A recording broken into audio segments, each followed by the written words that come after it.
I want to get back to Apple a little bit here at the end. Now, we talked about why you came out of retirement, but why did you decide to leave Apple to begin with? I mean, you left one of the, hottest technology companies at one of the hottest times. Well, my wife was also an employee at Apple, and she also worked for Steve.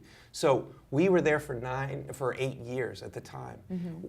After 18 generations of iPod, 3 generations of iPhone, I was getting kind of like, okay, I've had enough. I need to do something different. Mm-hmm. My wife had been there 8 years. She was working ungodly amount of hours as well. And we had a 1-year-old and just a newborn. Mm-hmm.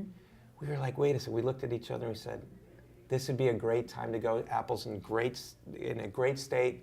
Let's go. Let's spend our time with our kids and let's travel the world, and that's what we did. Mm-hmm. What was the coolest place you traveled to? Well, we actually lived in we lived in Europe for a period of time, but we actually lived in Paris for almost 8 months, and we put our youngest Not too shabby. Yeah, right there in the heart of Paris.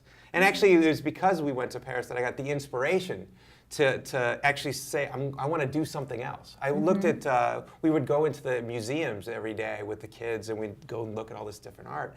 And I was inspired looking at the artists saying, oh, they had this period, Picasso's blue period, Picasso's green period. And they would take some time off, maybe a year or 2 years between each of these periods. And I was like, wow, all this fascinating art. I'm like, wow. I can't just retire. I gotta have to do something else. Let's utilize these skill sets for something else. Have you roped your wife back into this company, or is she staying retired? Oh, she's staying. She's happily retired. She's learning to fly. She's doing all kinds of great stuff. So I know the last couple weeks must have been very difficult for both of you guys with Steve Jobs passing. There have been so many remembrances of him, so many words written, and so many, videos cataloged. But I mean, anything that you remember of working with him that you think, people don't know about him, or he didn't get enough credit for, with all the things he did get so much credit for? Well, I think, our memories of Steve are very personal, and so and the things that we talked about were very personal. But the big thing that I remember about Steve is, number one, is if it wasn't for him, my wife and I would have never met. We would never have the wonderful family that we have. And secondly is really, Steve was a incredibly, how can I say, caring person. When he found out that various people on the team, our team actually had very dire illnesses, he reached out and helped the people on the team. He didn't know them. They were the lowest person on the totem pole, hands-on engineers, and they needed help. And he brought that to bear. Best doctors, any kind of things. And they mattered to him as much as the products did. When people really needed help, he was there for them. It was very touching.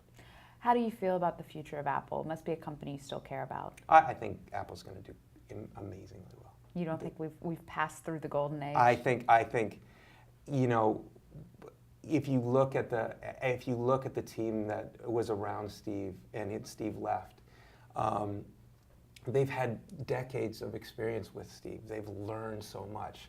They know how to really work together well, and they're going to continue. The product pipeline's long. Tim Cook's an amazing individual. The management team's amazing there, and I think they're going to do really, really well. Now, Apple obviously started out as a computer company, has become so many other things. In a couple decades, will we be talking to you about all the different areas Nest is getting into? Do you have a whole product pipeline, or is it thermostats? Today, it's thermostats. It was just, in the beginning it was just Macs. Right. Right, or Apple IIs, then it was just Macs or just computers. We'll start here and we'll take it from there. We'll see where it is. As you said, there's a lot of unloved products in the world. Right. So for all of our 20-something fanboys who might be disappointed that you're doing a thermostat, anything you want to say to them to buck them up? Well, make them love thermostats. Well, I think that soon they're going to have homes, and soon they're going to find out that when you carry the iPad or they carry their iPhone with them wherever they go, the interface to the world changes when you have those devices. And that was what inspired this as well, is that you're carrying these incredibly intelligent products with you. How does the world change around you? Think about it. They're going to be able to see the world change dramatically over the next 10 years. both personally, because they're going to probably maybe have a family and they're going to need something like that. But they're also going to get engaged and see that there's going to be a ton of other gadgets that are going to change over time for their fanboy love of the iPhone or iPod to change the environment around them. Not that many cool gadget companies in Silicon Valley right now. Do you think that's going to change? Do you think we're going to have a gadget revival? I think gadgets are hard. What we've lost in Silicon Valley is a lot of hardware design expertise. How to ship atoms is very, very difficult, and it takes a lot of experience and a lot of money.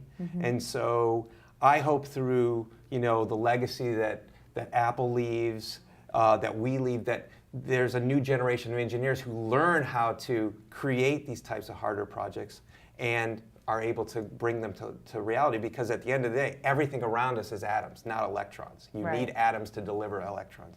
So the world's going to change by the people who change the atoms. And we will have fewer ugly things in our homes. I sure hope so. That's why I'm here.